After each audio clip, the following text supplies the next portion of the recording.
Tokoh politik Surya Paloh jadi sorotan usai menemui Presiden Jokowi di Istana Merdeka, Jakarta Pusat pada Minggu 18 Februari 2024.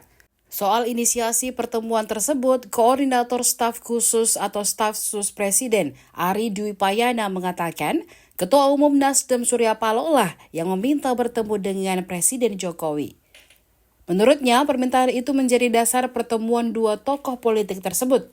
Kata Ari, Presiden Jokowi kemudian merespon permohonan untuk bertemu yang disampaikan Surya Paloh sebelumnya. Dikutip Tribun Timur dari informasi tribunnews.com, Surya Paloh tiba di Istana Negara sekira pukul 18.45 waktu Indonesia Barat melalui pintu Medan Merdeka Utara.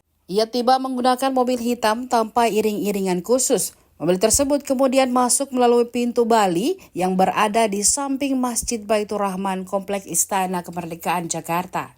Pintu tersebut merupakan akses masuk bagi tamu VVIP Presiden dan hanya bisa diakses secara terbatas. Pertemuan tersebut berlangsung tertutup selama hampir 2 jam.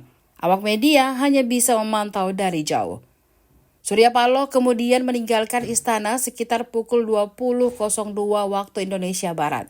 Sebelumnya, Bendahara Umum Partai Nasdem Ahmad Sahroni membenarkan Surya Paloh merapat ke Istana Merdeka guna menemui Presiden Jokowi. Namun berbeda dengan ucapan pihak istana, Sahroni menuturkan bahwa Surya Paloh hanya memenuhi undangan dari Presiden Jokowi. Sebaliknya, kedatangan Paloh ke istana bukan inisiatif pribadinya. Sahroni menyebut pertemuan kedua tokoh ini bisa saja untuk silaturahmi. Sebaliknya, ia tidak menanggapi lebih lanjut apakah pertemuan ini sebagai upaya Presiden Jokowi untuk mengajak Surya Paloh agar Nasdem bisa mendukung pemerintahan Prabowo Subianto dan Gibran Rakabuming kelak.